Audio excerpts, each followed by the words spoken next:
I am in fourth class now. I am telling casual and formal English. Casual English అంటే మామూలుగా మనం వాడే English. Formal English అంటే ఎవరు చెప్పగలరు? వెళ్ళండి అక్కడికి. Who can says at least something about what you think is formal English? Yeah, maybe yesterday you attended, right? Yeah, you please go.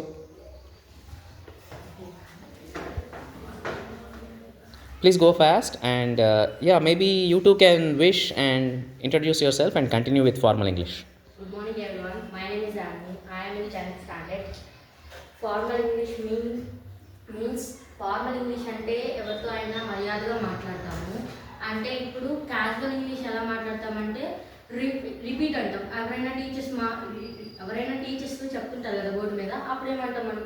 Repeat అంటాం. రిపీట్ కాకుండా ప్లీజ్ రిపీట్ అని చెప్తే మర్యాదగా ఉంటుంది. ఇప్పుడు ఎవరైనా సారు క్లాస్ చెప్తుంటే కమింగ్ అంటారు. అలా కాకుండా మే ఐ కమింగ్. అలా ఫార్మల్ ఇంగ్లీష్లో మాట్లాడితే మనం ఇంప్రూవ్ చేసుకోవచ్చు ఇంగ్లీష్. Wow, 2 by 3 clapping.